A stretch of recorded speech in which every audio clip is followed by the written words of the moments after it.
Question number 1, find the net electric field eight point P। तो first part में हमें दो इन्फिनिटली लार्ज लाइन चार्ज दिए हैं और बीच में एक पॉइंट है P जो कि एक वायर से x डिस्टेंस दूर है और दूसरे से 2x डिस्टेंस दूर है, और हमें P पॉइंट पर नेट इलेक्ट्रिक फील्ड बतानी है। तो हमें पता है for infinitely large wire electric field सिर्फ और सिर्फ वायर से परपेंडिकुलर होती है, और उसका फॉर्मूला हो जाता है 2k lambda by r, where r is the perpendicular distance of point from the wire. तो अगर P पॉइंट पे हम देखें तो लेफ्ट वाला वायर P पॉइंट पे जो इलेक्ट्रिक फील्ड बनाएगा वो खुद से दूर राइट की तरफ बनाएगा, E1 में उसे बोल देता हूँ। जबकि ये वाले वायर के ऊपर चार्ज डेंसिटी कैसी है, नेगेटिव। नेगेटिव चार्ज खुद की तरफ फील्ड को इंड्यूस करता है, तो जो E2 हमें मिलने वाला है वो मिलेगा कुछ इस तरह। अगर मैं E1 की वैल्यू लिख देता हूँ तो वो हमें मिलेगा 2k लैम्डा बाई डिस्टेंस जो है वो है x, और इसकी डायरेक्शन है आई कैप में। और E2 की जो वैल्यू होगी वो हो जाएगी 2k लैम्डा बाय डिस्टेंस इस बार है 2x, और वो भी हमें मिल रही है आई कैप के अलाउंग। क्योंकि दोनों ही आई कैप के अलाउंग है तो ई नेट को हम बोल सकते हैं उसकी वैल्यू होगी E1 प्लस E2, और अगर हम इन्हें ऐड करते हैं तो हमें उसकी वैल्यू मिल जाएगी 3k lambda by x I cap, और यही होगा आंसर। बी पार्ट में हमसे पूछा गया है एक इन्फाइनेटली लार्ज वायर है और एक सेमी इन्फाइनाइट वायर है। तो अगर हमें फॉर्मूला याद है तो सेमी इन्फाइनाइट वायर दो डायरेक्शन में फील्ड बनाता है, एक तो वायर से परपेंडिकुलर और एक वायर के पैरेलल। तो अगर हम पी पॉइंट को देखें मैं अगर इस वायर को ए बोल देता हूँ और इस वायर को बी बोल देता हूँ, तो वायर ए की वजह से पी पॉइंट पे जो इलेक्ट्रिक फील्ड आएगी, क्योंकि इस पे चार्ज पॉजिटिव है और ये इन्फिनिटली लार्ज है, तो सिर्फ और सिर्फ परपेंडिकुलर वाली इलेक्ट्रिक फील्ड आने वाली है, और जो फील्ड आएगी उसकी डायरेक्शन में इस तरह से दिखा सकता हूँ, ये होगी E1। जबकि सेमी इन्फिनिट के लिए अगर बोला जाए तो ये जो फील्ड होगी वो एक तो वायर से परपेंडिकुलर होगी, पर यहाँ पे चार्ज डेंसिटी कैसी है, नेगेटिव, तो उसकी तरफ जो फील्ड आएगी उसे मैं कह सकता हूँ इस तरफ हमें मिलेगी E2 नेगेटिव वायर की वजह से, और खुद से पैरेलल क्योंकि यहाँ पे सारा चार्ज नेगेटिव है, तो P पॉइंट पे जो इन्होंने फील्ड इंड्यूस की होगी वो खुद की तरफ इंड्यूस की होगी। इसका एक कंपोनेंट हम x में ले चुके हैं और दूसरा कंपोनेंट y में आएगा नीचे की तरफ, उसे मैं बोल सकता हूँ E3। तो अगर मैं E1 की वैल्यू लिख दूं तो E1 की वैल्यू इन्फिनिटली लार्ज वायर के लिए आ जाएगी 2k लैम्डा की जगह 2 लैम्डा दिया हुआ है अपॉन x। E2 और E3 का मैग्नीट्यूड सेम रहता है, हम देख चुके हैं फॉर्मूले में, और उसकी वैल्यू हो जाती है k लैम्डा बाय x, यानी कि k लैम्डा बाय यहाँ पे दिया हुआ है 2x। हम देख सकते हैं E2 और E1 एक ही डायरेक्शन में है और E3 जो है वो जे कैप के अलॉन्ग है, तो हम कह सकते हैं कि ई नेट की जो वैल्यू आ जाएगी वो आएगी E1 प्लस E2, ये तो हो जाएगा आई कैप में, प्लस E3 जो है वो हो जाएगा माइनस जे कैप में। यानी कि इलेक्ट्रिक फील्ड को बोला जा सकता है, अगर आप इसे ऐड करो तो यहाँ पर हमें मिल चुका है 4k लैम्डा बाय एक्स, तो वो हो जाएगा 9k लैम्डा बाय 2x, ये हो जाएगा आई कैप में, और minus k lambda bye 2x, ये हो जाएगा जे कैप।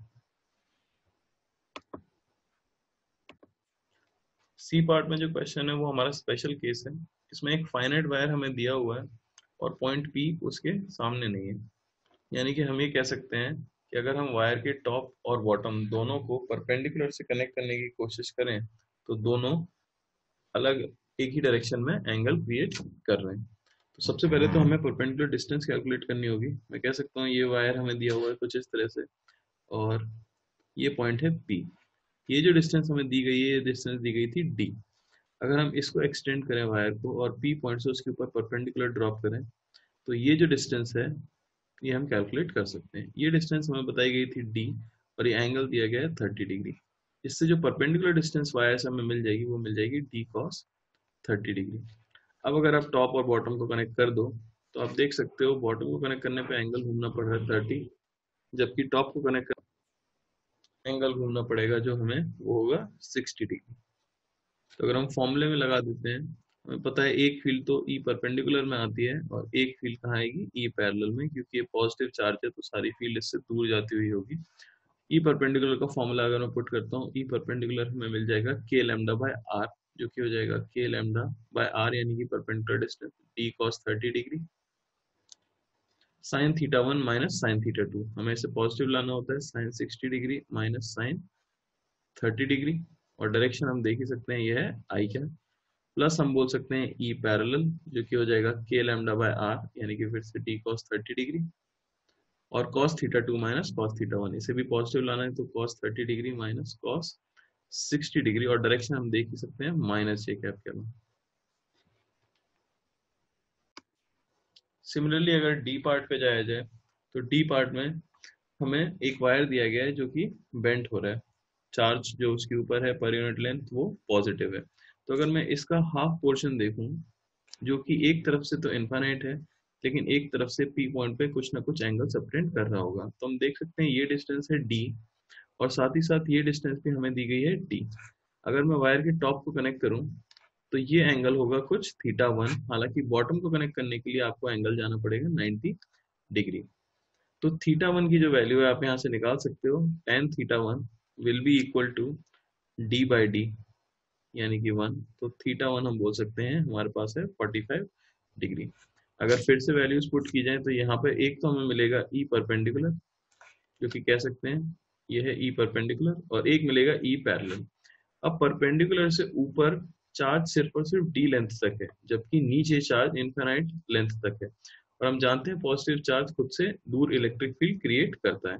तो इन सभी ऊपर वाले चार्जेस ने तो इलेक्ट्रिक फील्ड नीचे की तरफ क्रिएट की होगी, और जबकि नीचे वाले चार्जेस ने इलेक्ट्रिक फील्ड इस तरह कुछ एंगल पर ऊपर की तरफ क्रिएट की होगी।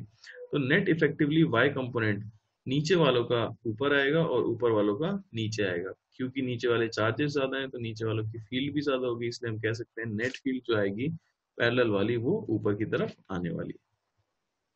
मैं इसकी वैल्यू भी निकाल लेता हूं। अगर मैं बोलूं ई परपेंडिकुलर की वैल्यू तो वो हमें मिलेगी के लैम्डा बाय आर यानी कि डी, और एंगल्स हमें पता ही है तो sine of 45 degree plus sine of 90 degree. Similarly E parallel की वैल्यू हमें मिल जाएगी K lambda by D cos of 45 degree minus cos of 90 degree. ये हमें इनका मैग्नीट्यूड मिल चुका है। अब अगर नेट फील्ड पी पे पूछी गई है तो हम देख सकते हैं कि पी पॉइंट पर जो लेफ्ट वाला वायर था, यानी कि ये वाला जो वायर हमने चूज किया है, इस वायर ने एक फील्ड इस तरफ बनाई है ई परपेंडिकुलर और एक फील्ड ऊपर की तरफ बनाई है ई पैरेलल। तो सिमिलरली जो वायर इस तरह से दिया हुआ है जिसमें कि छोटा वाला पोर्शन लेफ्ट की तरफ है और बड़ा वाला पोर्शन राइट की तरफ है, तो उसका ई पैरेलल नेट राइट के ऑपोजिट यानी कि लेफ्ट की तरफ आएगा। यहाँ पे हमें मिलेगा ई पैरेलल और नीचे की तरफ मिल जाएगा ई परपेंडिकुलर। तो अगर ई नेट बोला जाए इस वायर के लिए या इस पॉइंट के लिए, तो ई नेट की जो वैल्यू हमें मिलने वाली है वो हमें मिल जाएगी E perpendicular minus E parallel, ये हो जाएगा आई कैप में, plus E perpendicular minus E parallel, ये हो जाएगा माइनस जे कैप।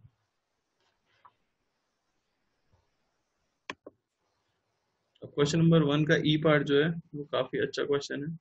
इसमें हमें एक वायर दिया गया है जो कि हमें देखने से लगता है कि सेमी इनफाइनाइट है, पर वो सेमी इनफाइनाइट है नहीं, क्योंकि सेमी इनफाइनाइट के लिए एक एंगल 0 डिग्री होना चाहिए जब आप टॉप को कनेक्ट करें तो।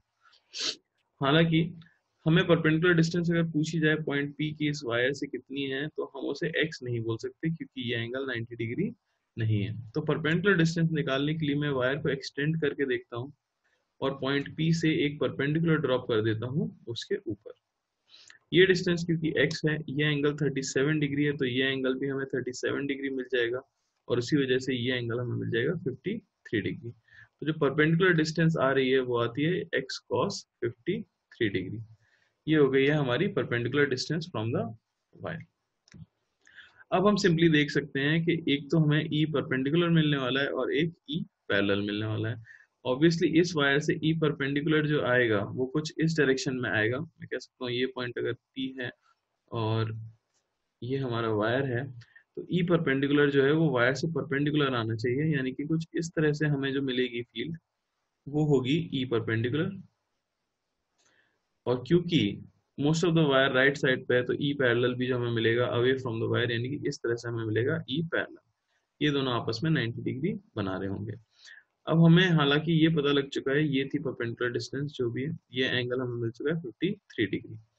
अब अगर आप इस परपेंडिकुलर से टॉप पॉइंट को कनेक्ट करने की कोशिश करो, इस परपेंडिकुलर से टॉप पॉइंट को कनेक्ट करने की कोशिश करो, तो हम जानते हैं हमें एंगल जो घूमना पड़ेगा वो घूमना पड़ेगा 53 डिग्री। और सिमिलरली अगर हम बॉटम एंड को कनेक्ट करने की कोशिश करेंगे इस परपेंडिकुलर से, तो हमें जो एंगल घूमना पड़ेगा वो घूमना पड़ेगा 90 डिग्री। आप ऐसे इमेजिन कर सकते हो कि ये वो स्पेशल वाला केस है जिसमें कि पॉइंट पी से टॉप और बॉटम को कनेक्ट करने पर दोनों एंगल्स परपेंडिकुलर के सेम डायरेक्शन में लाई करते हैं। हम देख सकते हैं जैसे कि ये परपेंडिकुलर तो बॉटम को कनेक्ट किया 53 डिग्री, और टॉप को कनेक्ट करने के लिए क्योंकि वो इन्फिनिटी पे है हमें घूमना पड़ेगा जो एंगल वो है 90 डिग्री। एंगल हम मेजर करते हैं परपेंडिकुलर से ही, तो एक एंगल तो 53 डिग्री और एक एंगल 90 डिग्री, तो हमें मिल चुका है थीटा 1 और थीटा 2 की वैल्यू। और क्योंकि ये स्पेशल केस है तो इसमें sign theta 1 minus sine theta 2 use होगा। हम कह सकते हैं ई परपेंडिकुलर की वैल्यू हो जाएगी K lambda by perpendicular distance है एक्स कॉस 53 डिग्री, और sine of theta 1 90 degree minus sine of theta 2 यानी कि 53 डिग्री। साथ ही साथ ई पैरेलल हमें जो मिल जाएगा वो मिल जाएगा के lambda bye x cos 53 degree. क्योंकि पैरेलल वाले फॉर्मूले में कोई चेंज नहीं आता है तो ये हो जाएगा cos of 53 degree minus cos of 90 degree.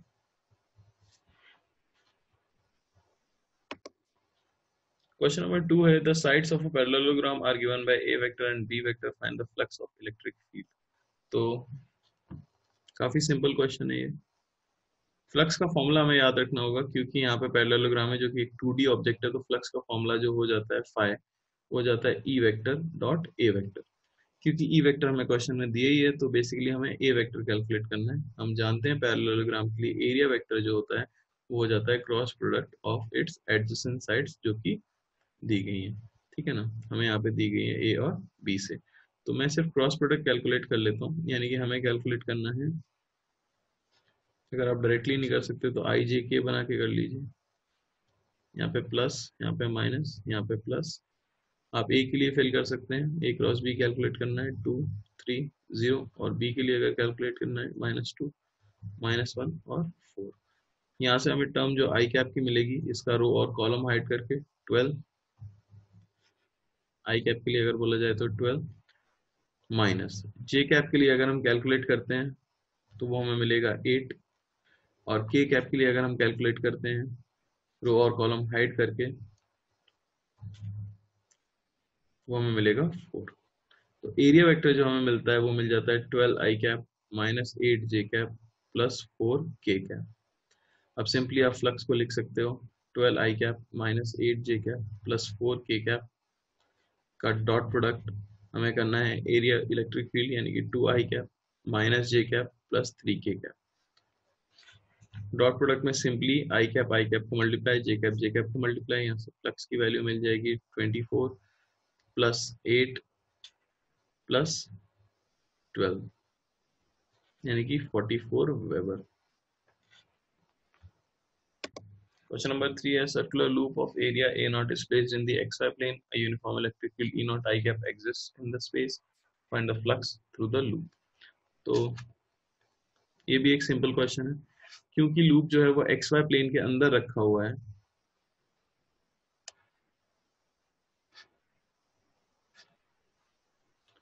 जिसका एरिया हमें दिया गया है E नॉट। यहाँ से हम साफ साफ देख सकते हैं कि इसके एरिया को अगर वेक्टर फॉर्म में लिखा जाए तो आप इसे लिख सकते हो A नॉट के कैप या A नॉट माइनस के कैप, क्योंकि 2D ऑब्जेक्ट के लिए उससे परपेंडिकुलर डायरेक्शन में आउटवर्ड या इनवर्ड दोनों डायरेक्शन में एरिया वेक्टर डिफाइंड है। इलेक्ट्रिक फील्ड जो हमें दी गई है वो दी गई है ई नॉट आई कैप। यहाँ से अगर आप डॉट प्रोडक्ट कैलकुलेट करते हो e naught i cap dot a naught k cap, तो इसकी वैल्यू हमें मिल जाती है 0, क्योंकि परपेंडिकुलर वेक्टर्स का डॉट प्रोडक्ट 0 होता है और आई कैप और के कैप यानी कि एक्स और जेड एक्सिस म्यूचुअली परपेंडिकुलर होते हैं। या फिर आप ये भी सोच सकते थे कि क्योंकि लूप एक्स वाई प्लेन के अंदर रखा हुआ है तो कोई भी फील्ड लाइन जो कि एक्स एक्सिस के अलोंग है वो ऑब्वियसली इस सरफेस से क्या होगी, पैरेलल होगी, तो कोई भी फील्ड लाइन इसे कट नहीं कर सकती। सिर्फ और सिर्फ वो फील्ड लाइन जिनका कंपोनेंट जेड एक्सिस के अलोंग आ सकता है वही इस लूप को कट कर सकती थी। क्वेश्चन नंबर 4 में हमें फ्लक्स फाइंड करना है थ्रू सम 3D सरफेसेस। तो यहाँ पे हमें पता है कि नेट फ्लक्स किसी भी 3D क्लोज्ड सरफेस से जो होगा वो हमेशा क्या होगा, जीरो होगा। यही गॉस का स्टेटमेंट है। लेकिन अगर हमसे कोई पूछ ले कि फ्लक्स एंटर करने वाला या एग्जिट करने वाला कितना होगा, तो वो हम कैलकुलेट कर सकते हैं using the formula flux is equal to E dot area projected. Projected area basically होता है लाइट को अगर किसी सरफेस पे गिराया जाए तो उसकी शेडो वॉल के ऊपर कैसी फॉर्म होगी, उसका एरिया। तो हम जानते हैं कोन के ऊपर अगर आप राइट डायरेक्शन में लाइट को गिराओगे तो जो शेडो फॉर्म होगी वो एक ट्रायंगल की शेडो फॉर्म होगी, और हमें कुछ इस तरह का ट्रायंगल मिल जाएगा जिसका बेस होगा 2r लेंथ का और हाइट होगी h। तो सिंपली आप उसका फ्लक्स बता सकते हो, E इंटू एरिया हो जाएगा half into base into height, यानी कि RH। पी पार्ट के लिए अगर मैं बोलूं फिर से लाइट इस तरह से गिराई गई है, तो ऑब्वियसली यहाँ पे एक सर्कुलर क्रॉस सेक्शन आपको दिख रहा है, उसकी शेडो भी जो बनेगी वो सर्कल फॉर्म में बनेगी, तो फ्लक्स की वैल्यू जाती है E into pi R square. एक सिलेंडर के ऊपर सी पार्ट में लाइट गिराई जा रही है लेफ्ट से। सिलेंडर से के ऊपर अगर इस तरह से लाइट को गिराया जाएगा तो हमें एक रेक्टेंगुलर दिखेगा शेप, जिसके एक साइड को तो आप कह सकते हो डायमीटर ऑफ द सिलेंडर यानी कि 2r, और दूसरी साइड जो कि हाइट ऑफ सिलेंडर है यानी कि h। तो जो फ्लक्स आएगा E1 का यानी E1 इलेक्ट्रिक फील्ड का, उसे हम कह सकते हैं E1 इंटू एरिया जो कि है h इंटू 2r। अगर आप लाइट गिराते हो ऊपर से तो सिर्फ और सिर्फ आपको टॉप व्यू अगर आप सिलेंडर का देखो तो आपको एक सर्कल दिखेगा, कितनी रेडियस का, r रेडियस का। इसलिए फ्लक्स ऑफ E2 को आप कह सकते हो E2 into pi R square. और लास्ट अगर डी पार्ट की बात की जाए तो इसमें लाइट कोन के वर्टेक्स की साइड से गिराई जा रही है। तो अगर आप इस तरफ से देखने की कोशिश करो डायग्राम को, तो जो आपको दिखेगा सिर्फ और सिर्फ एक सर्कुलर बेस दिखेगा, यानी टॉप व्यू देखने पर कुछ ऐसा हमें दिखेगा जहां कोन का वर्टेक्स इस तरह का दिखेगा और स्लैंट साइडेड इस तरह से जा रही होंगी। तो जो नेट फ्लक्स इस केस के अंदर हम लिखेंगे वो हम लिखेंगे ई नॉट इंटू सर्कल का area pi R square. Question number 5 में पूछा गया find the flux through the cube. तो क्यूब से फ्लक्स निकालने के लिए चार्जेस को या तो आप कॉर्नर पे रख सकते हो, या क्यूब के सेंटर पे रख सकते हो, या फेस के सेंटर पे रख सकते हो, या फिर आप क्यूब की साइड पे रख सकते हो। तो इसे सॉल्व करने के लिए हमें एक चीज सिंपली याद रखनी होगी कि अगर आप क्यूब के कॉर्नर पे चार्ज को रखते हो तो उस चार्ज का 1/8 पोर्शन क्यूब के अंदर इंक्लूड होता है। अगर आप साइड पे रखते हो तो उसका 1/4 इंक्लूड होता है। अगर आप फेस पे रखते हो तो उसका हाफ इंक्लूड होता है, और अगर आप सेंटर पे रखते हो तो पूरा चार्ज इंक्लूड होता है। ठीक है, अगर हम ये याद रखते हैं तो इन क्वेश्चंस को कर पाना बड़ा ही आसान है। बेस्ड ऑन गॉस लॉ हमें पता है फाइनेट किसी भी क्लोज 3D ऑब्जेक्ट से जिसके अंदर की चार्ज क्यू एनक्लोज्ड है वो होता है Q in by epsilon not. तो यहाँ पे नेट चार्ज जो कि अंदर होगा इस क्यू का, क्योंकि वो कॉर्नर पे क्यू बाई 8 प्लस 4q क्योंकि वो भी कॉर्नर पे 4q बाई 8 और माइनस 2q बाई 8। यहाँ से हमें सिंपली मिल जाएगा, आप देख सकते हो Q in by epsilon not. अगर आप देखो यहाँ पे तो ये मिलेगा 3q बाय 8 एप्सिलॉन नॉट जो कि इस क्यूब से नेट फ्लक्स होगा। सिमिलरली बी पार्ट में अगर मैं कैलकुलेट करूं तो ये क्यू क्योंकि कॉर्नर पे है तो उसका 1/8 पार्ट अंदर आया होगा, 2q ये साइड्स पे है तो उसका 1/4 अंदर आया होगा, और 3q भी साइड्स पर है तो उसका भी 1/4 अंदर आया होगा अपॉन एप्सिलॉन नॉट। इससे हम बता सकते हैं नेट फ्लक्स। अगर नेट फ्लक्स आप कैलकुलेट करोगे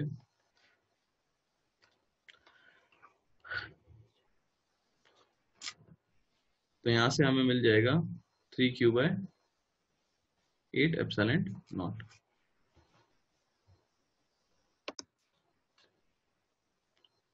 अगर आप इसे सॉल्व करोगे तो यहां से हमें मिल जाएगा minus Q by 8 epsilon not.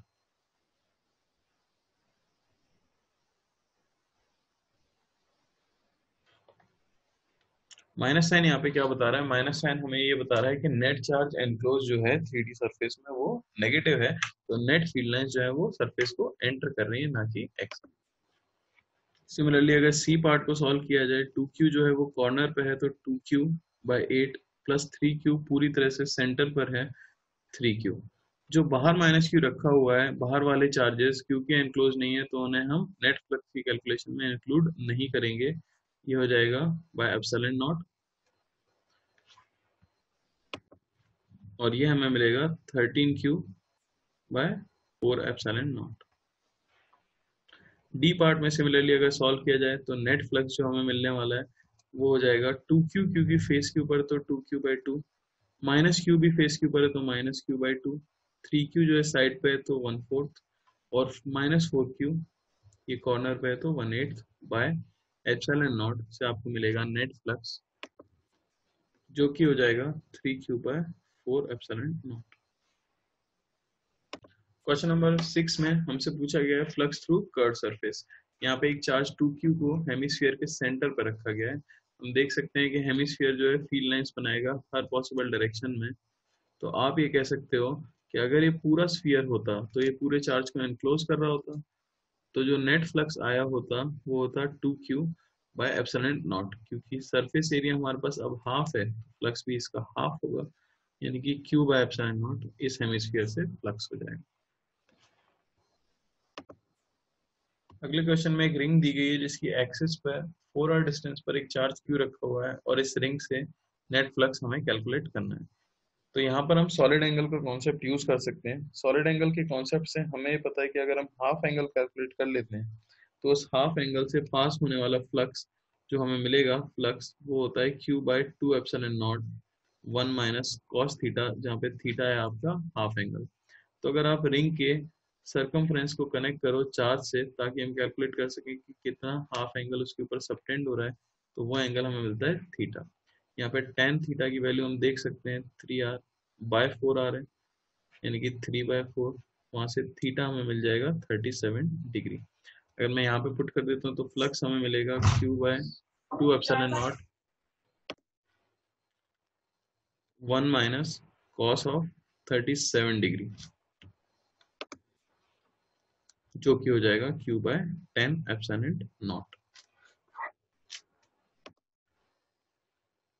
इसी क्वेश्चन के सी पार्ट में हमसे पूछा गया है चार्ज Q जो कि y एक्सिस पे रखा हुआ है, तो फ्लक्स बताना है XY प्लेन से। तो ये कुछ ऐसी चीज हो जाएगी कि मान लो कि ये हमारे पास XY प्लेन है और चार्ज जो है इसी प्लेन पे इस तरह से रखा हुआ है। तो जो फील्ड होगा वो या तो ऊपर की तरफ होगा या वो फील्ड नीचे की तरफ होगा। कोई भी फील्ड इसमें इस प्लेन को कट करने वाला है नहीं। यानी कि अगर मैं XY प्लेन को ड्रॉ करूं और चार्ज को इसी जगह पे रख दूं तो या तो फील्ड लाइंस नीचे से निकलेंगी और या फील्ड लाइंस ऊपर से निकलेंगी। तो कोई भी फील्ड लाइन इस प्लेन को कट नहीं करने वाली है। हम ऐसा कह सकते हैं कि फील्ड लाइंस जो कि इस प्लेन में भी निकलेंगी वो भी इस प्लेन के पैरेलल निकल जाएंगी, पर इसे कट नहीं कर सकती। तो क्योंकि चार्ज Q XY प्लेन में ही रखा हुआ है तो नेट फ्लक्स उससे कितना हमें मिलने वाला है, 0। जबकि एग्जैक्ट प्लेन की अगर बात की जाए तो हम इमेजिन कर सकते हैं, बेसिकली एग्जैक्ट प्लेन जो डिवाइडेड होता है वो कितने रीजन में डिवाइडेड होता है। हम देख सकते हैं कि अगर हम एग्जैक्ट प्लेन को पूरी तरह से ड्रॉ करें तो ये होता है पॉजिटिव एक्स एक्सिस, ये हुआ हमारा नेगेटिव एक्स एक्सिस, ये हुआ नेगेटिव जेड एक्सिस, और ये हुआ हमारा पॉजिटिव जेड एक्सिस। तो एग्जैक्ट प्लेन ये हमारा ओरिजिन है। एग्जैक्ट प्लेन खुद ही 4 पार्ट्स में डिवाइडेड होता है। अब जो पॉइंट है उसे वाई एक्सिस पर रखा गया है, यानी इन चारों क्वाड्रेंट से ऊपर और एग्जैक्टली सिमेट्रिकल पोजीशन। तो आप ये कह सकते हो कि जितनी भी फील्ड लाइंस चार्ज पार्टिकल ऊपर की तरफ फेंक रहा होगा उतनी ही फील्ड लाइंस वो नीचे की तरफ भी फेंक रहा होगा। या फिर मैं ऐसे इमेजिन कर सकता हूँ कि चार्ज पार्टिकल जो कि रखा हुआ है 0,L पर, यानी वाई एक्सिस में ओरिजिन से ऊपर L डिस्टेंस ऊपर, अगर आप उससे L डिस्टेंस ऊपर एक और एग्जैक्ट प्लेन बड़ा सा कंसिडर कर लेते हो तो हम कह सकते हैं कोई भी फील्ड लाइन या तो नीचे से पार करेगी या तो ऊपर से पार करेगी। तो नीचे से पार करने वाला नेट फ्लक्स जो हो जाएगा वो हम कह सकते हैं कि नेट फ्लक्स जो नीचे से पार करेगा वो हो जाएगा Q/2 एप्सिलॉन नॉट, क्योंकि फ्लक्स आधा आधा डिवाइड हो गया। इसी में अगर बोला जाए कि पॉजिटिव XZ एक्सिस से कितना पार करेगा तो हम कह सकते हैं टोटल XZ प्लेन से पार कर रहा है Q/2 एप्सिलॉन नॉट, और क्योंकि चार्ज इन चारों क्वाड्रेंट के लिए एग्जैक्टली सिमेट्रिकल रखा है, पॉजिटिव XZ के लिए उसका 1/4, यानी कि 1/4 ऑफ q/2 एप्सिलॉन नॉट यानी कि q/8 epsilon not.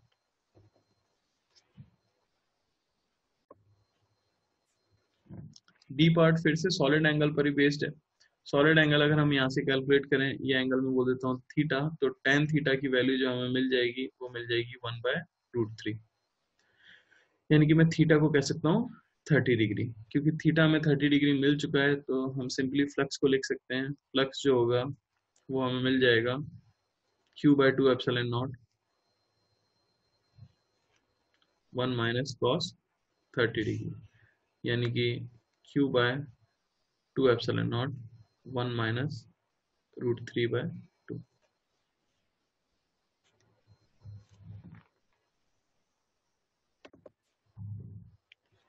Question number 7, and the flux through the ring of Q1 is half the flux of Q2 through it. Find Q1 by Q2. तो ये question भी सॉलिड एंगल के concept पे based है। हमें दिया गया है कि flux of Q1 is half of flux of Q2। तो हम Q1 के लिए पहले हाफ एंगल कैलकुलेट कर लेते हैं। मैं इसे बोल देता हूँ θ1, और Q2 के लिए हाफ एंगल कैलकुलेट कर लेते हैं, उसे मैं बोल देता हूँ θ2। तो θ1 की वैल्यू अगर निकालनी है तो tan ऑफ θ1 हमें मिल जाएगा 3/4, यानी θ1 की वैल्यू हमें मिल जाएगी 37 डिग्री। सिमिलरली अगर मैं लिखूँ tan ऑफ θ2 तो वो हो जाएगा 3/√3, यानी कि √3, और θ2 की जो वैल्यू हमें मिल जाएगी वो मिल जाएगी 60 डिग्री। तो अब अगर इस इक्वेशन में पुट कर दिया जाए सॉलिड एंगल के कॉन्सेप्ट से, तो वो हमें मिलेगा q1/2 epsilon not 1 minus cos 37 degree, ये इक्वल होना चाहिए half of q2/2 epsilon not 1 minus cos of 60 degree, जिससे q1/q2 की वैल्यू हमें मिलेगी 5/4। क्वेश्चन नंबर 8 में जो चार्ज है वो सेंटर के हल्का सा ऊपर है, यानी कि वो इस हेमिस्फीयर के अंदर आ चुका है। तो हमें कैलकुलेट करना है कि कितना फ्लक्स उसे कट करके जा रहा होगा। हम ये देख सकते हैं कि अगर ये चार्ज सेंटर पे रखा होता तो इस हेमिस्फीयर से जो फ्लक्स पार कर रहा होता वो हाफ होता टोटल फ्लक्स का। यानी कि अगर वो सेंटर पे होता तो मैं कह सकता हूँ एट सेंटर अगर हमें चार्ज रखा होता तो हम फ्लक्स कह सकते थे वो होता q/2 एप्सिलॉन नॉट, क्योंकि टोटल फ्लक्स जो होता है किसी भी चार्ज का वो होता है q/एप्सिलॉन नॉट, किसी भी क्लोज सरफेस से जो उसे पूरी तरह से एनक्लोज कर रही है, तो उसका हाफ होता। लेकिन अब उसे थोड़ा सा अंदर पुश कर दिया गया है, तो अब हम ये कह सकते हैं कि जो फील्ड लाइंस ऊपर की तरफ फेंकी जा रही हैं वो सब तो इस सरफेस को कट करेंगी ही, पर कुछ फील्ड लाइंस जो नीचे की तरफ भी फेंकी गई हैं वो भी इसे कट करेंगी, तो फ्लक्स बढ़ जाना चाहिए। या फिर मैं ये कह सकता हूँ कि ये सरफेस जो सबटेंड कर रहा है एंगल इस चार्ज पर सॉलिड एंगल के कॉन्सेप्ट से, वो ग्रेटर देन हेमिस्फेयर के लिए जो होता है उससे ज्यादा है। तो फ्लक्स आप कह सकते हो जो इस केस में होगा will be greater than q/2 epsilon not.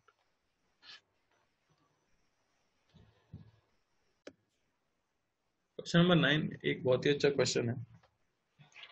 इसमें पूछा गया है find the flux through the shaded region, और शेडेड रीजन जो है वो basically half of positive exit plane है। एक चार्ज q को रखा गया है y एक्सिस पर ओरिजिन से l डिस्टेंस ऊपर, और उसकी वजह से हमें फ्लक्स बताना है शेडेड रीजन में, जो कि किस रीजन के अंदर लाई कर रहा है, half of positive exit plane के अंदर और इंफिनिटी तक एक्सटेंड कर रहा है। तो इसमें फ्लक्स को कैलकुलेट करने के लिए हमें काफी कुछ असम्पशंस लेने पड़ेंगे, ठीक है ना, काफी कुछ सोचना पड़ेगा। सबसे पहले तो अगर आप ये अज्यूम करो कि ये जो चार्ज Q है ये एनक्लोज है किसी साइड 2a या 2l लेंथ के सेंटर, यानी कि हमें सबसे पहले ये अज्यूम करना है कि ये पॉजिटिव चार्ज Q एक क्यूब के सेंटर पे रखा हुआ है जिस क्यूब की साइड की लेंथ 2l है। तो अब हम ऐसा देख सकते हैं कि ये हमें दी हुई है y एक्सिस, ये है आपकी x एक्सिस, और ये है z एक्सिस, और यहाँ पे रखा हुआ है चार्ज Q, ठीक है ना। अगर 2a या 2l लेंथ साइड की है किसी क्यूब की जिसके सेंटर ये है, तो हम कह सकते हैं कि उसका एक फेस कुछ इस तरह से आएगा, जहाँ ये डिस्टेंस होगी L, ये डिस्टेंस होगी L, ये डिस्टेंस होगी L, और ये डिस्टेंस होगी L। तो मैंने बेसिकली एक फेस बनाया है जो कि कुछ पीछे की तरफ जाएगा इधर से, ये डिस्टेंस भी होगी L, ये साइड हो गई 2L, एक पूरी साइड की लेंथ हो गई 2L। ये बेसिकली इस क्यूब का एक फेस है जो कि किसके अंदर लाई कर रहा है, एक्जेक्ट प्लेन के अंदर लाई कर रहा है, जिसका सेंटर, इस फेस का सेंटर एग्जैक्टली क्या है, ओरिजिन। अब इस फेस के ऊपर L डिस्टेंस ऊपर ये चार्ज क्यूब रखा हुआ है, और हम क्यूब जो बनाना चाह रहे हैं वो इसके ऊपर ही इस्टेब्लिश कर देंगे, यानी ये सबसे नीचे वाला फेस है किसी भी क्यूब का। अगर आप देखें, ये अगर क्यूब है हमारा,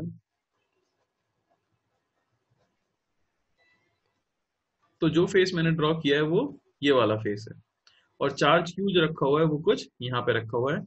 ये डिस्टेंस जो है वो 12 है, जैसे कि हम देख ही सकते हैं, और ये चार्ज की जो डिस्टेंस इससे ऊपर है ये L है।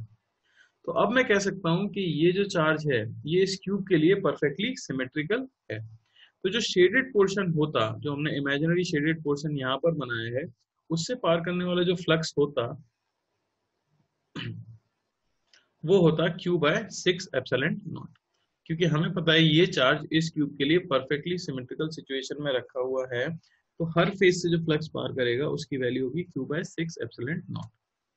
यानी ये जो इमेजिनरी मैंने नीचे फेस माना था, इससे भी नेट फ्लक्स जो पार करेगा उसकी वैल्यू होगी Q/6ε0।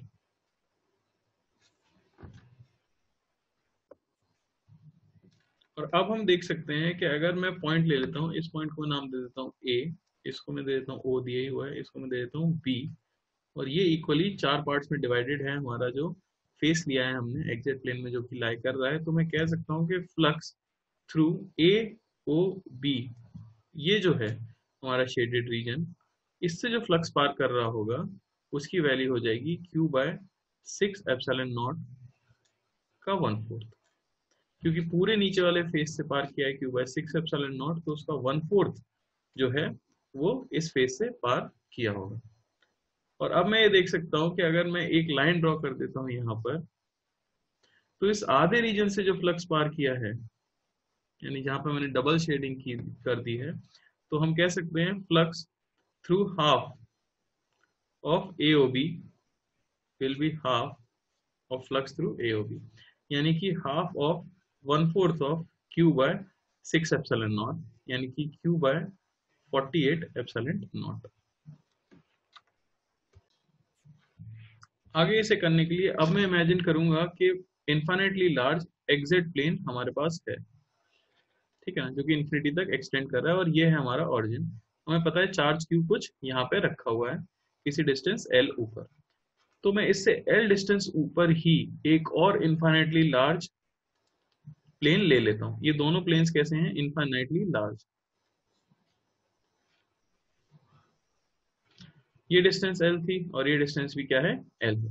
क्योंकि ये दोनों प्लेन्स इन्फाइनेटली लार्ज हैं, तो मैं कह सकता हूँ जो भी फील्ड लाइन ये चार्ज एमिट करेगा, या तो इस प्लेन को कट करेगी या तो इस प्लेन को कट करेगी। जितनी भी फील्ड लाइंस इस हॉरिजॉन्टल लाइन के नीचे एमिट होंगी वो सभी नीचे वाले प्लेन को कट करेंगी, और जो ऊपर एमिट होंगी वो ऊपर वाले प्लेन को कट करेंगी। जो फील्ड लाइंस इस लाइन के अलोंग एमिट होंगी वो भी इन दोनों प्लेन्स में से किसी एक प्लेन को कट करेंगी इन्फिनिटी पर जाकर। यानी इस चार्ज का टोटल फ्लक्स इन दोनों इन्फिनिटी लार्ज प्लेन्स में डिवाइडेड है। तो मैं कह सकता हूँ फ्लक्स टोटल जो होगा एक्जेक्ट प्लेन से, उसे आप कह सकते हो Q/2ε0। यानी कि पूरे इन्फिनिटली लार्ज एक्जेक्ट प्लेन से जो फ्लक्स पार होता है वो होता है Q/2ε0। तो अगर मैं बोलूं कि infinitely large total positive exact plane से कितना फ्लक्स पार कर रहा होगा, तो जैसे कि हम जानते ही हैं कि एक्जेक्ट प्लेन, अगर मैं बोलूं कि एक्जेक्ट प्लेन खुद ही डिवाइडेड होता है 4 पार्ट्स में। ये आपका ओरिजिन है, अगर ये होता है पॉजिटिव एक्स एक्सिस, ये होती है पॉजिटिव जेड एक्सिस। तो अगर सिर्फ इस पॉजिटिव एक्जेक्ट प्लेन से कितना फ्लक्स पार किया होगा, तो हम कह सकते हैं वो होगा उसका 1/4। यानी इससे जो फ्लक्स पार कर रहा है उसे मैं कह सकता हूँ 1/4 ऑफ Q/2ε0, जो इन्फिनिटी तक है, जो इन्फिनिटी तक एक्सटेंड कर रहा है। यानी कि अगर हमसे पूछा जाए कि ये जो डायग्राम हमें दिया हुआ था इस तरह से x y और z, तो इस तरह से आधा जो सेक्शन होगा जो कि हाफ है पॉजिटिव एग्जैक्ट का इंफिनिटी तक एक्सटेंड करता हुआ, उससे कितना फ्लक्स पार कर रहा है, तो मैं वो कह सकता हूँ कि वो होगा, फ्लक्स होगा इस फ्लक्स का भी हाफ, यानी कि half of 1/4 of Q by 2 epsilon nought, यानी कि ये आ जाएगा क्यू बाय 16 एप्सिलॉन नॉट।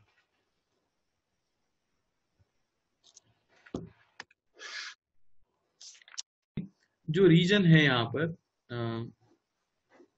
ये x, ये y और ये z, जिसमें हमने एक इमेजिनरी क्यूब माना था 12 साइड लेंथ का, उसमें इतने रीजन का पार होने वाला जो फ्लक्स था हमने कैलकुलेट किया था, क्योंकि ये पोर्शन है क्यूब का, तो वो जो फ्लक्स हमें मिला था उसकी वैल्यू मिली थी क्यू बाय 48 एप्सिलॉन नॉट। और एक हमने कैलकुलेट किया है कि ये जो half of positive X exact plane है उससे जो टोटल फ्लक्स पार कर रहा है उसकी वैल्यू जो है वो है क्यू बाय 16 एप्सिलॉन नॉट। तो हम सिंपली ये देख सकते हैं कि जो शेडेड रीजन हमें चाहिए था,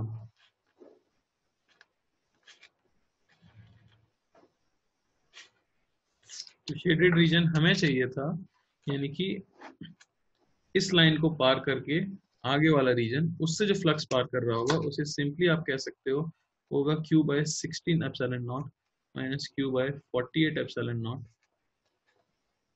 यानी कि क्यू बाय 24 एप्सिलॉन नॉट, जो कि इसका आंसर।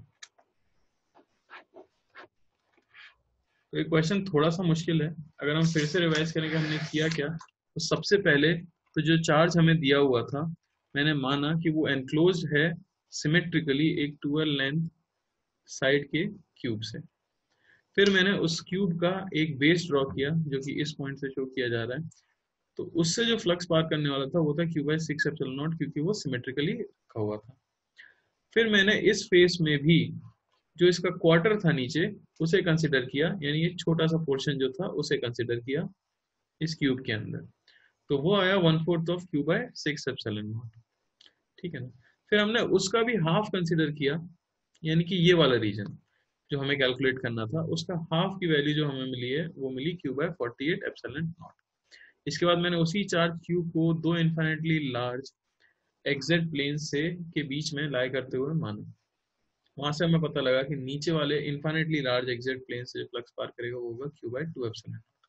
फिर हमने सिर्फ पॉजिटिव एक्स और जेड इन्फिनिटली लार्ज से फ्लक्स कैलकुलेट किया, तो आया 1/4 of Q by 2 epsilon nought, और उसका भी हाफ हमने ले लिया जो कि हमें चाहिए था 45 डिग्री पर, यानी कि ओरिजिन से लेके इन्फिनिटी तक आधे एग्जैक्ट प्लेन से जो फ्लक्स पार कर रहा था वो था क्यू बाय 16 एप्सिलॉन नॉट। जिसके बाद बस मैंने दोनों कैलकुलेटेड फ्लक्स को सब्ट्रैक्ट किया और हमें जो वैल्यू मिल गई क्यू बाय 24 एप्सिलॉन।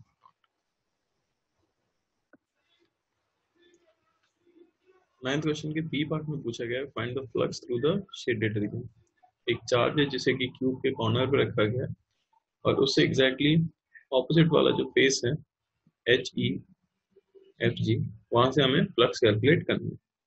पहले तो हम जानते हैं कि अगर कोई चार्ज कॉर्नर पे रखा जाए तो उसका 1/8 पार्ट क्यूब के अंदर आ जाता है, तो हम अगर टोटल फ्लक्स बोले क्यूब से, तो क्यूब से टोटल फ्लक्स की वैल्यू है क्यू इन, जो कि है Q by 8 by epsilon nought, यानी क्यू बाय 8 एप्सिलॉन। अब ये जो फ्लक्स है हमें ध्यान देना होगा कि ये फ्लक्स इस चार्ज की वजह से आया है जो कि कॉर्नर पर है। ये जो कॉर्नर पे चार्ज है ये कंटेन हो रहा है इस प्लेन के अंदर A D C B, B C G F और ए बी एफ ई। ये तीनों ही प्लेन्स के लिए जो फील्ड लाइंस होंगी वो इन प्लेन्स के पैरेलल हो जाएगी। कोई भी फील्ड लाइन, जैसे कि अगर मैं एक फेस ले लूं यहाँ पे, अगर मैं A B C D face ले लेता हूँ, तो जो चार्ज यहाँ पर होगा या तो फील्ड लाइंस इसके नीचे से निकल जाएगी, या तो फील्ड लाइंस इसके ऊपर से निकल जाएगी, या फिर फील्ड लाइंस इसके पैरेलल निकलेंगी, तो कोई भी फील्ड लाइन इसे कट नहीं कर सकती है। तो हम कह सकते हैं कि फ्लक्स थ्रू थ्री फेसेस, यानी कि फ्लक्स थ्रू, अगर मैं तीन फेसेस बोलूं कौन कौन से, एक तो ए बी सी डी, एक बी सी जी एफ और एक A B F E. Is equal to 0।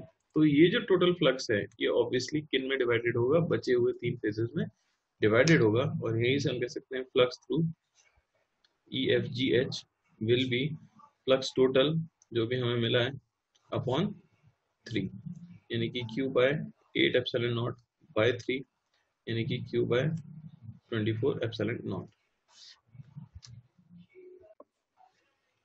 Question number 10 में हमें एक यूनिफॉर्म सेमी सर्कुलर रिंग दी गई है जिसपे charge per unit length lambda दिया हुआ है, और हमें उसके सेंटर पर नेट इलेक्ट्रिक फील्ड का मैग्नीट्यूड कैलकुलेट करना है।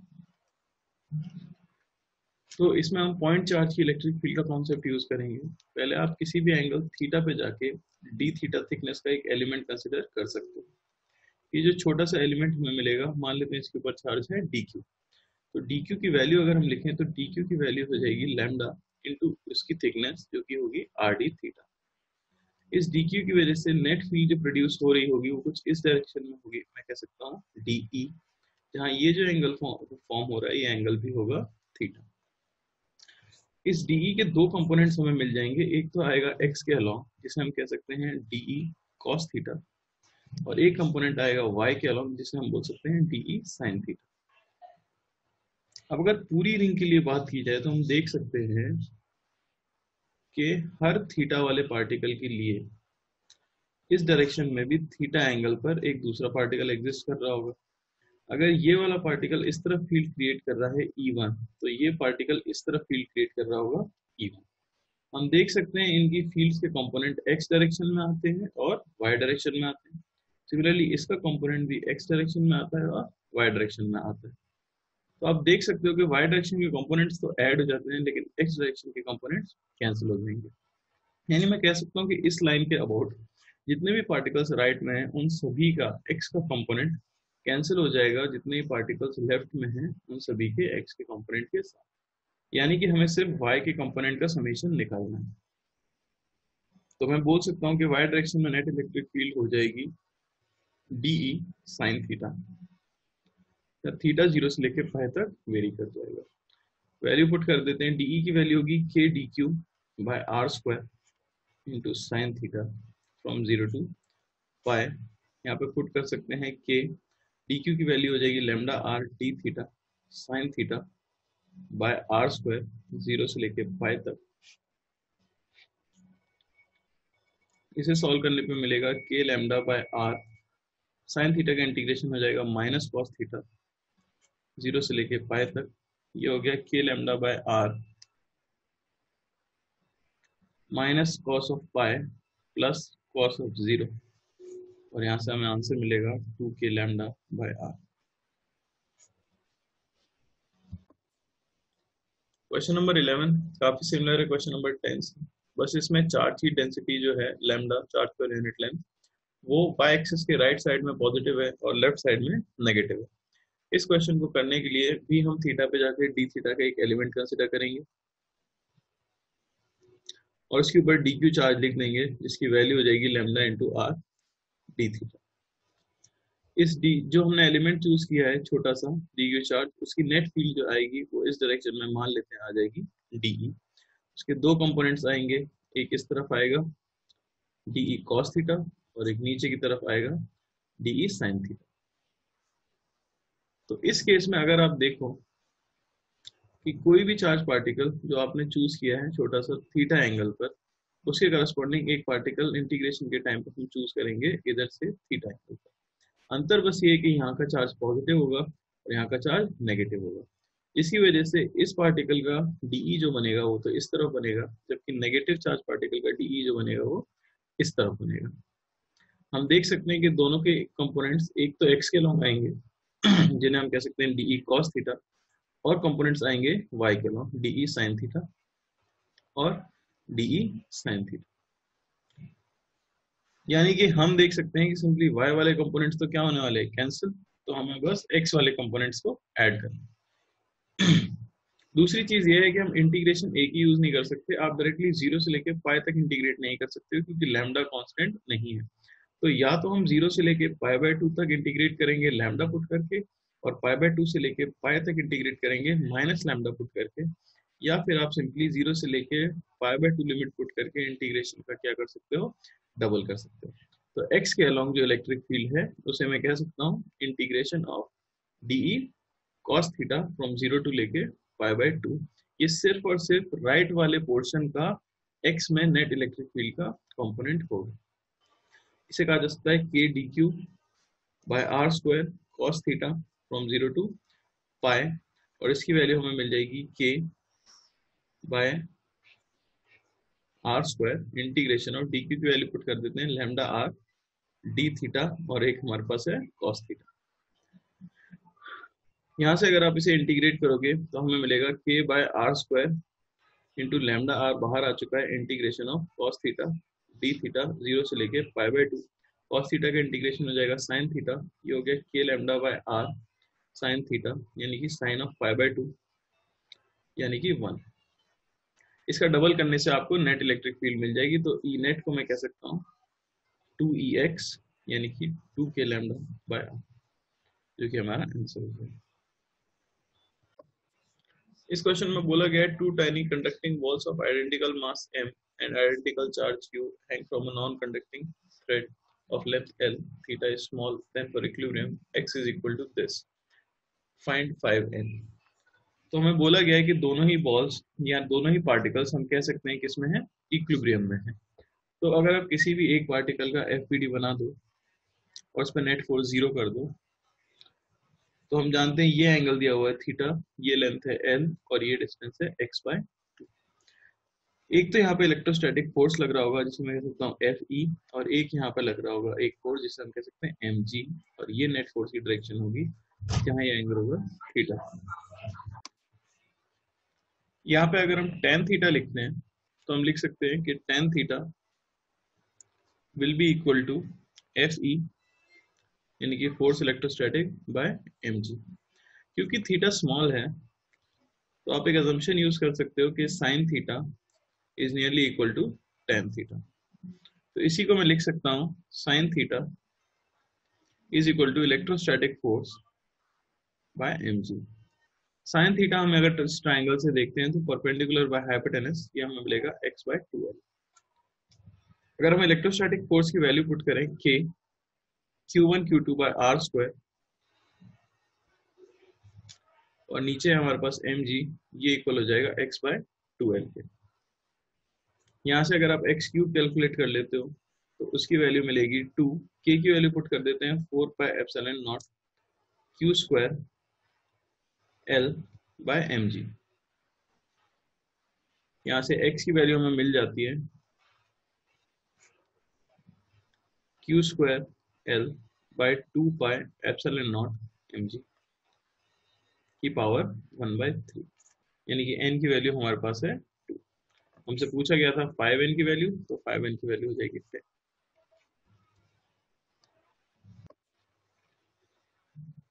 इस क्वेश्चन में बोला गया है a light rod is fitted with two small conducting balls as shown. The spheres A and B are fixed.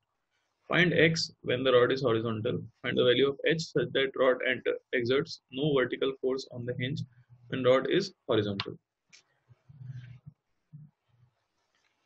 तो हम O पॉइंट के अबाउट नेट टॉर्क को 0 कर सकते हैं। अगर इसका डायग्राम बनाया जाए यहीं पर, तो हम देख सकते हैं यहाँ जो चार्ज है Q और यहाँ चार्ज है 2Q। एक इलेक्ट्रोस्टैटिक फोर्स इसके ऊपर लगेगा रिपल्शन वाला F1, और एक इस जगह पे लगेगा जिसे हम कह सकते हैं F2। साथ ही साथ यहाँ पे एक फोर्स लगाया जा रहा है W, और ये है हमारा हिंज। यहाँ पे डिस्टेंस दी गई है, ये है x, और ये डिस्टेंस हमें दी गई है L। अगर आप O के अबाउट टॉर्क लिखना चाहो तो हम लिख सकते हैं torque about O is equal to, हम लिख सकते हैं F1 इंटू L/2, और उसकी डायरेक्शन आ जाएगी अंदर की तरफ, plus F2 into L/2, centre से डिस्टेंस दोनों ही फोर्सेस की L/2 है, उसकी डायरेक्शन आ जाएगी बाहर की तरफ, plus W into x minus L/2, और उसकी डायरेक्शन भी आ जाएगी अंदर की तरफ। ये नेट टॉर्क क्या होना चाहिए 0, क्योंकि ये रोटेशनल इक्विलिब्रियम में। अब हम F1 और F2 की वैल्यू भी कैलकुलेट कर सकते हैं। F1 की जो वैल्यू होगी वो होगी k q by h square, और F2 की वैल्यू अगर बोली जाए तो F2 की वैल्यू होगी k 2q into Q by H square. In values को अगर यहाँ पे पुट कर दिया जाए और अंदर वाली डायरेक्शन को पॉजिटिव ले लिया जाए तो हमें यहाँ से मिलेगा k q q by h square into l by 2 plus w into x minus l by 2 minus 2k q q by h square into l by 2 is equal to 0। यहीं से वैल्यू मिलेगी w into x minus L by two, ये equal हो जाना चाहिए के Q Q L bye 2h square. हमें यहाँ से कैलकुलेट करनी थी वैल्यू h की, जो कि इक्वल हो जाएगा h is equal to K Q Q L by w into 2x minus L का अंडर रूट।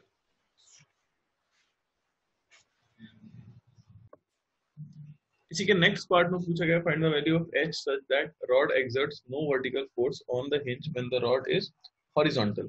तो अगर हिंज फोर्स नहीं आना है पिक्चर में तो हम ये कह सकते हैं कि net force without considering hinge force y direction में क्या हो जाना चाहिए, जीरो हो जाना चाहिए। सिमिलरली x डायरेक्शन में क्या होना चाहिए, जीरो होना चाहिए। तो अगर हम सिंपली y डायरेक्शन के फोर्सेस को बैलेंस कर दें, क्योंकि हमें पता है कि रॉड के ऊपर यहाँ पर लग रहा था F1, यहाँ पर लग रहा था F2 और यहाँ पर लग रहा है W। अगर आप इन फोर्सेस को बैलेंस कर दो यानी कि F1 प्लस F2 ये इक्वल हो जाए W के, तो हिंज फोर्स की जरूरत ही नहीं पड़ेगी और नेट रिएक्शन हिंज फोर्स का क्या हो जाएगा, जीरो। तो अगर इनकी वैल्यू पुट की जाए तो ये मिलेगा के Q Q by H square plus 2k Q Q by H square, ये इक्वल हो जाना चाहिए W के। हमसे पूछा गया find the value of h इसके लिए, तो यहाँ से हमें h की वैल्यू जो मिल जाएगी वो मिल जाएगी 3k Q Q by w की पावर 1/2। इस क्वेश्चन में बोला गया है two identically charge spheres are suspended by strings of equal length. The strings make an angle of 30 degree with each other. When suspended in liquid of density 800 kg per meter cube, the angle remains same. What is the dielectric constant of the liquid? Density of the material is 1600 kg per meter cube. तो अगर हम air में diagram देखें तो कुछ इस तरह की सिचुएशन होगी।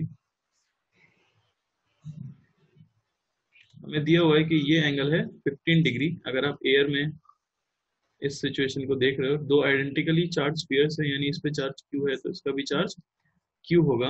ये एंगल हमें 15 डिग्री दिया हुआ है, ये लेंथ L है और ये लेंथ L है। बोला गया है कि जब इसे किसी मीडियम में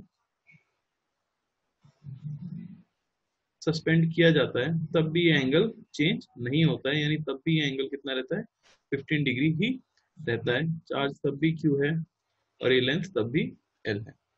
सबसे पहले तो हम ये देख सकते हैं कि जब इसे एयर में पुट किया गया होगा तो इस तरफ किसी भी चार्ज पार्टिकल पे तो लग रहा होगा इलेक्ट्रोस्टैटिक फोर्स ऑफ रिपल्शन, साथ ही साथ नीचे की तरफ उसके ऊपर लग रहा होगा mg। जब उसे किसी मीडियम में पुट किया जाएगा तब हम ये कह सकते हैं कि एक तो उसके ऊपर लग रहा होगा इलेक्ट्रोस्टैटिक फोर्स, दूसरा उसके ऊपर लगेगा mg और साथ ही साथ उसके ऊपर लग रहा होगा एक बायंट फोर्स। अब इलेक्ट्रोस्टैटिक फोर्स किसी मीडियम में इक्वल नहीं होगा एयर के। हमें पता है कि अगर किसी मीडियम का डाइलेक्ट्रिक कांस्टेंट k है तो इलेक्ट्रोस्टैटिक फोर्स भी k टाइम्स कम हो जाता है, यानी कि मैं कह सकता हूँ कि इलेक्ट्रोस्टैटिक फोर्स जो मीडियम में होगा वो हो जाएगा F electrostatic force in air by k। इसे मैं कह सकता हूँ इलेक्ट्रोस्टैटिक फोर्स इन मीडियम। मैंने यूज की है प्रॉपर्टी वाली Fm is equal to Fe by k where k is the dielectric constant.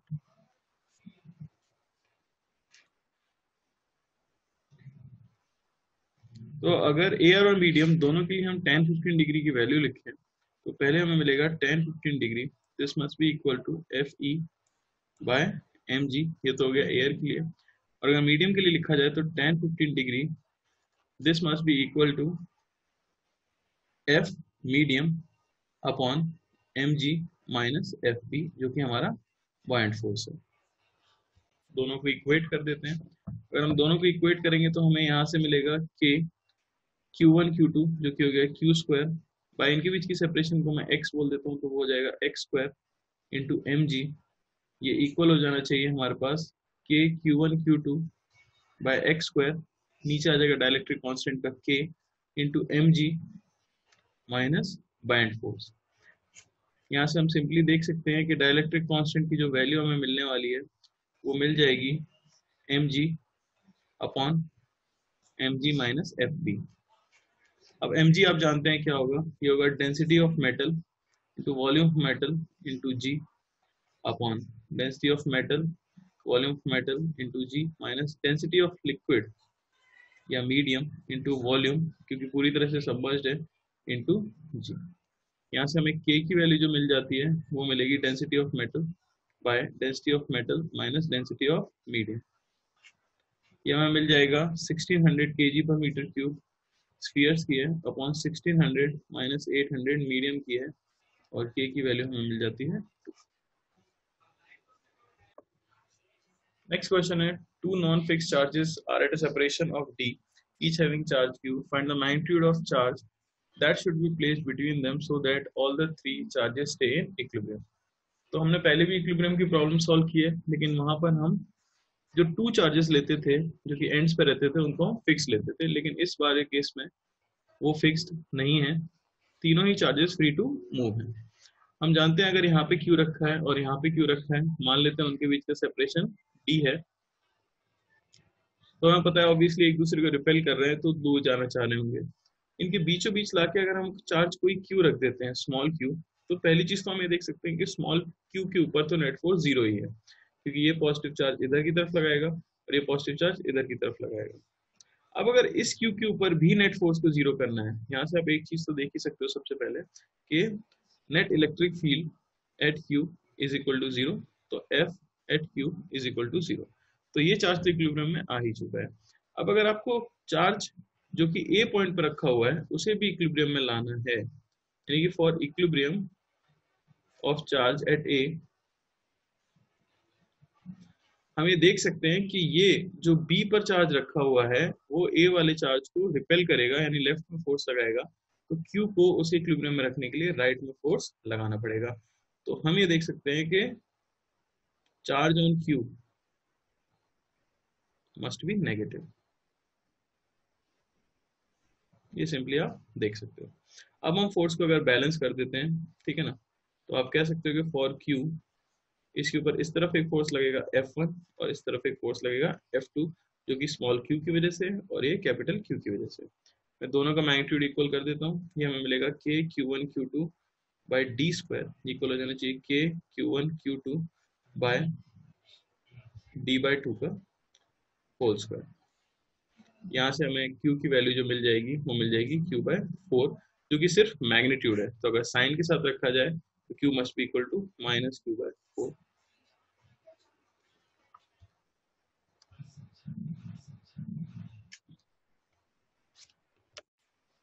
Next charge में बोला गया है, नेक्स्ट क्वेश्चन में बोला गया है, two similar helium filled balloons tied to a 5 gram weight with strings and each carrying a charge of q float in equilibrium as shown. Find charge on the balloons and volume of the balloon. तो हम मान लेते हैं कि balloons के ऊपर जो charge है वो है q और q, इनके बीच की सेपरेशन 0.6 मीटर दी गई है इक्विलिब्रियम में, और लेंथ ऑफ द स्ट्रिंग हमें दी गई है 1 मीटर। सबसे पहली बात तो 5 ग्राम का ऑब्जेक्ट इक्विलिब्रियम में है तो उसके ऊपर नेट फोर्स को हम जीरो कर सकते हैं, क्योंकि ये mg है, यहाँ पर कोई टेंशन लग रहा होगा t और यहाँ पर भी टेंशन लग रहा होगा t, तो आप देख सकते हो अगर ये एंगल है थीटा और ये एंगल है थीटा, तो इक्विलिब्रियम के लिए हम कह सकते हैं कि mg ये इक्वल होना चाहिए 2t cos थीटा के। अगर इस ट्रायंगल से इस एंगल को थीटा बोला जाए और इसे थीटा बोला जाए, तो हम देख सकते हैं कि tan थीटा की वैल्यू जो है, या सिंपली आप बोल दो साइन थीटा की वैल्यू जो है वो है 0.3 और हाइपोटेनस की वैल्यू है 1, यानी कि साइन थीटा की वैल्यू हमें मिल जाएगी 3/10। तो यहाँ से अगर ट्रायंगल बनाया जाए तो हम देख सकते हैं ये है थीटा, परपेंडिकुलर दिया हुआ है 3 और हाइपोटेनस दिया हुआ है 10, तो ये हमें मिल जाएगा अंडर रूट ऑफ 91। यहाँ से हमें टी की वैल्यू मिल जाएगी, टी की वैल्यू जो कि है mg/2 cos थीटा। mg अगर हम पुट करें तो 5 ग्राम है बाय 2 इंटू कॉस थीटा, यानी कि बेस अपॉन हाइपोटेनस। यहाँ से t की वैल्यू कैलकुलेट करके आ रही है 0.25 by under root of 91 Newton.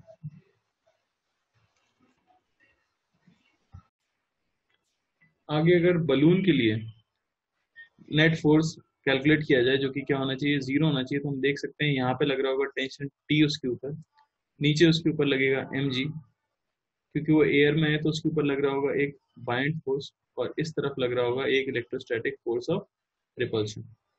यहाँ हमें ये एंगल दिया गया है, ये एंगल होगा 90 माइनस थीटा, या सॉरी ये एंगल होगा थीटा। अब अगर यहाँ पे नेट फोर्स को लिखा जाए तो हम एक चीज लिख सकते हैं,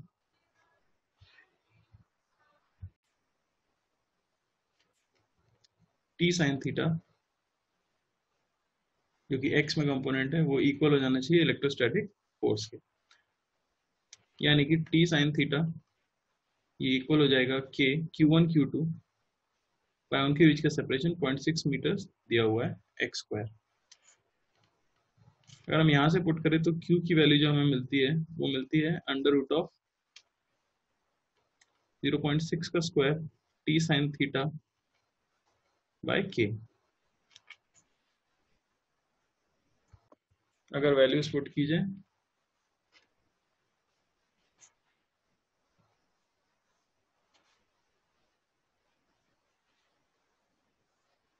इंटू साइन थीटा को लिख सकते हैं 3/10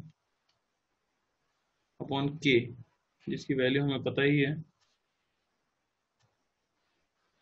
9 इंटू 10⁻⁹। यहाँ से हमें q की वैल्यू मिल जाएगी जो कि है 0.56 माइक्रोकूलम। आगे बलून की वॉल्यूम फाइंड करने के लिए अब हम वाई डायरेक्शन में फोर्स को अगर इक्वल कर दें, यानी कि मैं कह सकता हूँ कि mg plus T cos theta ये इक्वल हो जाना चाहिए बाइंड फोर्स के, तो वहां से हमें मिल सकता है वॉल्यूम ऑफ बलून। mg की वैल्यू पुट कर देते हैं जो कि हो जाएगा density of helium into volume into G plus T cos theta, ये इक्वल हो जाना चाहिए बाइंड फोर्स के, जो कि हो जाएगा density of air into volume into g. यहाँ से हमें मिल जाएगा वॉल्यूम की वैल्यू जो होगी वो हो जाएगी T cos theta divided by density of air minus density of helium into g. इसमें मैं वैल्यूज पुट कर देता हूँ तो हमें मिलेगा v इज t जो कि है 0.25 by under root of 91 into cos theta जो कि हो जाएगा base by under root 91 by hypotenuse 10 और upon rho air minus rho of helium. यहाँ पे हमें क्वेश्चन में दिया हुआ है डेंसिटी ऑफ एयर है 1.29 और डेंसिटी ऑफ हीलियम है 0.2, यानी कि 1.29 माइनस 0.2 और इंटू जी जो कि है 10। इसे सॉल्व करने पे हमें वॉल्यूम ऑफ बलून की वैल्यू मिलेगी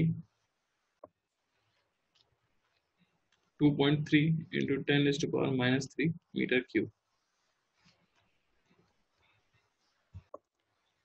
Next question, an electron is projected with speed v from north to south in a region with electric field from west to east. The direction of net force makes an angle phi with vertical. Find phi. तो सबसे पहले हम directions draw कर लेते हैं। जैसे कि हमें पता है ये है नॉर्थ, ये ईस्ट, ये वेस्ट और ये साउथ। इलेक्ट्रॉन को जो वेलोसिटी दी गई है वो फ्रॉम नॉर्थ टू साउथ दी गई है, यानी कि इलेक्ट्रॉन इस डायरेक्शन में मूव कर रहा है, मान लेता हूँ ये। और जो इलेक्ट्रिक फील्ड लगाई गई है वो लगाई गई है फ्रॉम वेस्ट टू ईस्ट, यानी ये है डायरेक्शन इलेक्ट्रिक फील्ड की।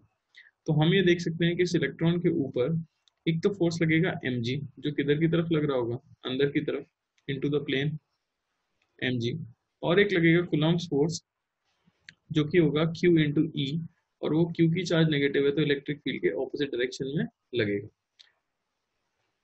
ठीक है ना। तो इस तरफ मैं कह सकता हूँ फोर्स लग रहा होगा E इंटू ई।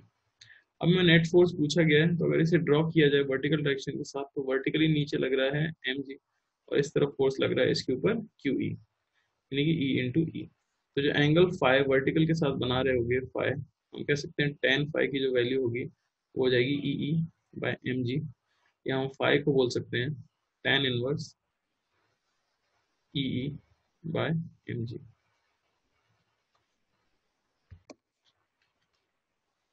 नेक्स्ट क्वेश्चन है, a rigid insulated wire frame in the form of a rigid right angle triangle ABC is set in vertical plane. Two beads of equal masses M each and carrying charges Q1 and Q2 are connected by a cord of length L and can slide without friction on the wires. Considering the case when beads are stationary, determine angle alpha, tension in the cord, normal on the beads. If the beads are now cut, what is the value of charges for beads to be stationary? 180 degree. तो हम शुरुआत करते हैं FBD बनाने से। अगर हम left वाले पार्टिकल का फ्री बॉडी डायग्राम ड्रॉ करें तो कुछ इस तरह का हमें दिखेगा। ये हो गया हमारा इंक्लाइंड प्लेन, जहाँ पे ये एंगल हमें दिया हुआ है 30 डिग्री। ये हो गया हमारा चार्ज पार्टिकल, इस पे एक तो फोर्स लग रहा होगा एम जी, जो कि नीचे की तरफ है। एक इस पर फोर्स लगेगा इधर टेंशन, और electrostatic force exactly opposite direction में लगेगा टेंशन के, तो उसे मैं इधर एफ टी माइनस एफ ई बोल देता हूँ। और एक इसके ऊपर लग रहा होगा नॉर्मल रिएक्शन, जिसे मैं बोल सकता हूँ एन वन। अब हमें पता है कि ये एंगल है 30 डिग्री और ये एंगल ऑब्वियसली इसलिए हो जाएगा 60 डिग्री। हमें दिया गया है कि ये एंगल है अल्फा, ये एंगल हमें दिख रहा है 60 डिग्री, जिससे हम कह सकते हैं कि ये वाला जो एंगल होगा ये होगा 120 डिग्री माइनस अल्फा, ठीक है ना। साथ ही साथ हम देख सकते हैं ये एंगल जो होगा वो होगा 90 डिग्री। सिमिलरली अगर आप सेकेंड पार्टिकल का एफबीडी ड्रॉ करते हो तो हमें दिया गया है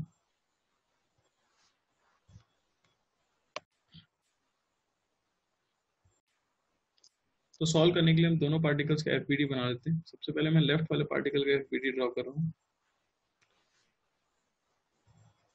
ये एंगल हमें दिया गया है 30 डिग्री। ये हमारा चार्ज पार्टिकल है। पहला फोर्स जो इस पे नीचे की तरफ लगेगा वो लग जाएगा एम जी। यहाँ पे एक फोर्स इसके ऊपर लग रहा होगा जिसे हम कह सकते हैं टेंशन। अब टेंशन इस तरफ है, electrostatic force of repulsion exactly उसके ऑपोजिट लगने वाला है। तो हम उनको एक ही जगह पे शो कर देता हूँ। मैं इसे कह सकता हूँ टी माइनस एफ ई, जहाँ एफ ई हो गया इलेक्ट्रोस्टैटिक फोर्स।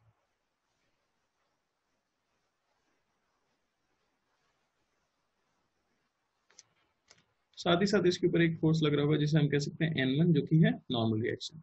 ये एंगल ऑब्वियसली इसलिए हो जाएगा 90 डिग्री। यहाँ से हम सिंपली देख सकते हैं ये एंगल है 30 डिग्री, ये एंगल हो जाएगा 60 डिग्री। ये एंगल फिर से हमें पता है 90 डिग्री है। ये एंगल क्वेश्चन में अल्फा दिया हुआ है, ये एंगल हो जाएगा 60 डिग्री। तो बचा हुआ ये एंगल हमें मिलेगा 120 डिग्री माइनस अल्फा। सिमिलरली मैं अगर राइट वाले पार्टिकल का एफबीडी ड्रॉ करता हूँ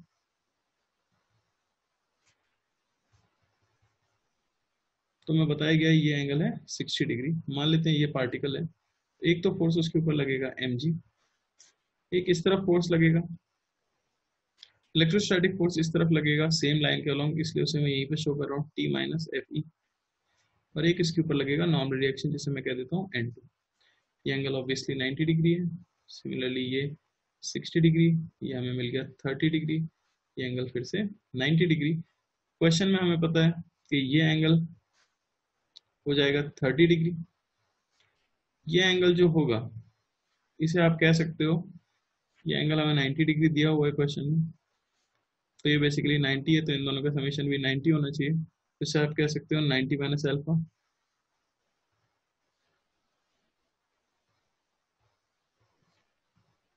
तो बचा हुआ ये जो एंगल हो जाएगा इसे हम कह सकते हैं 180 degree minus 90 minus alpha minus 30 degree, यानी कि 60 प्लस अल्फा। यानी कि 60 प्लस अल्फा।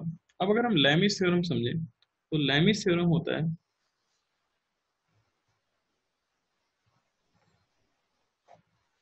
कि अगर आपके पास एक पॉइंट पार्टिकल है और उसके ऊपर तीन फोर्सेस लग रहे हैं, F1, F2, F3, जहाँ F1 के ऑपोजिट वाला एंगल है अल्फा, F2 के ऑपोजिट वाला एंगल है बीटा और F3 के ऑपोजिट वाला एंगल है gamma. F1 upon sine alpha ये इक्वल हो जाता है F2 अपॉन साइन बीटा और ये इक्वल हो जाता है F3 अपॉन साइन गामा। तो इसे यूज करते हुए अगर FPD 1 से हम लिखना चाहें इक्वेशन तो हमें इक्वेशन मिलेगी, पहला फोर्स में बोल देता हूँ N1, तो हम कह सकते हैं कि N1 upon sine of 120 degree minus alpha, ये हो गया पहला, क्योंकि ये N1 के ऑपोजिट वाला एंगल है। ये इक्वल होना चाहिए mg अपॉन mg के ऑपोजिट वाला एंगल है ये पूरा एंगल जो कि हमें दिख रहा है क्या है, sine of 90 degree plus alpha.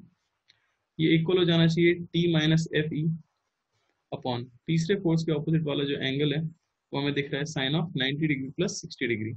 इसके ऑपोजिट वाला जो एंगल है वो पूरा ये वाला एंगल है, तो इसकी वैल्यू है 90 डिग्री प्लस 60 डिग्री। इसे मैं बोल सकता हूँ इक्वेशन नंबर 1। सिमिलरली सेकेंड वाले के लिए अगर मैं इक्वेशन लिखना चाहूँगा तो वो हमें मिल जाएगी N2 अपॉन N2 के ऑपोजिट वाला एंगल अगर हम देखें तो N2 के ऑपोजिट वाला एंगल 60 प्लस अल्फा है, तो sine of 60 degree plus alpha equal हो जाना चाहिए mg। mg के ऑपोजिट वाला जो एंगल हमें दिख रहा है वो सिंपली हो जाएगा 180 माइनस अल्फा और ये इक्वल हो जाना चाहिए तीसरा वाला जो कि है t minus F E upon t minus F ई के ऑपोजिट वाला एंगल जो हो जाएगा वो सिंपली हमें दिख रहा है कितना हो जाएगा, आप देख सकते हो ये हो जाएगा 90 प्लस 30 डिग्री। इसे हम कह सकते हैं इक्वेशन नंबर 2, ये पूरा एंगल 90 प्लस 30 डिग्री। इसी से अगर हम सॉल्व करना चाहेंगे तो मैं कह सकता हूँ फ्रॉम 1 पहली इक्वेशन से mg by sine of 90 plus alpha equal हो जाना चाहिए t minus F E upon sine of 90 plus 60 degree. और साथ ही साथ अगर आप दूसरी वाली इक्वेशन से सॉल्व करोगे यानी फ्रॉम 2 तो हमें मिलेगा mg by sine of alpha ये इक्वल हो जाना चाहिए t minus F E upon cos of 90 degree.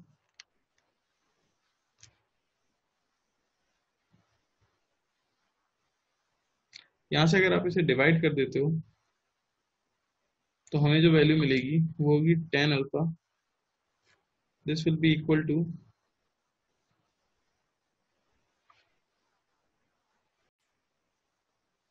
Sorry cos of 30 degree हो जाएगा ये, कॉस ऑफ 30 डिग्री। अगर आप डिवाइड करते हो यहाँ से तो हमें उसकी वैल्यू जो मिलेगी वो मिल जाएगी cos of 30 degree by cos of 60 degree जो कि इक्वल हो जाता है √3। यहाँ से हमें अल्फा की वैल्यू मिल जाती है 60 डिग्री जो कि हमारा पहला आंसर है। अगले पार्ट में हमसे पूछा गया है टेंशन, तो इस अल्फा की वैल्यू को इक्वेशन में अगर रख देते हैं फर्स्ट इक्वेशन से हमें मिलेगा t माइनस एफ ई ये इक्वल हो जाना चाहिए mg by sine of t minus F E upon cos of 60 degree ये इक्वल हो जाना चाहिए sine of 90 degree plus alpha. चाहे अल्फा को मैं 60 डिग्री रख सकता हूँ तो वो हमें मिल जाएगा कॉस ऑफ 60 डिग्री यानी कि mg बाय कॉस 60 डिग्री। यहाँ से t की वैल्यू मिल जाती है F mg plus F E यानी कि mg plus k q1 q2 bye L square जो कि हमारा हो जाएगा टेंशन। आगे हमसे पूछा गया है नॉर्मल रिएक्शन, तो अगर हम इक्वेशन नंबर 1 में वैल्यूज पुट कर देते हैं, अगर आप इक्वेशन नंबर 1 में वैल्यूज पुट कर देते हो तो हमें यहाँ से वैल्यू मिलेगी n1 upon sine of 120 degree minus alpha ये इक्वल होना चाहिए mg by cos of 60 degree. यहाँ से सॉल्व करने पे हमें n1 की वैल्यू मिलती है √3 mg। सिमिलरली अगर आप सेकेंड इक्वेशन में पुट कर देते हो जो कि है n2 bye sine of alpha plus 60 degree यानी कि साइन ऑफ 120 डिग्री इक्वल हो जाना चाहिए mg by sine of 60 degree. तो यहाँ से हमें n2 की वैल्यू मिल जाती है mg।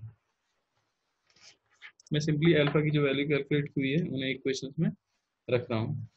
आखिरी पार्ट जो हमसे पूछा गया है वो है if the cord is cut,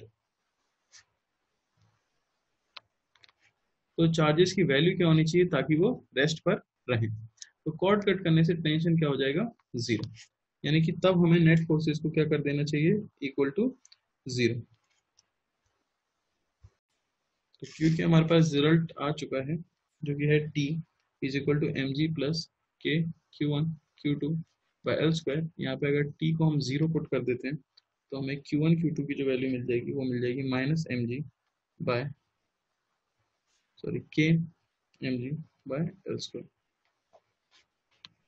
यानी कि हम चार्जेस का मल्टीप्लिकेशन यहाँ पे कैलकुलेट करके बता सकते हैं। एग्जैक्टली चार्जेस कैलकुलेट कर पाना पॉसिबल नहीं है गिवन डेटा के साथ।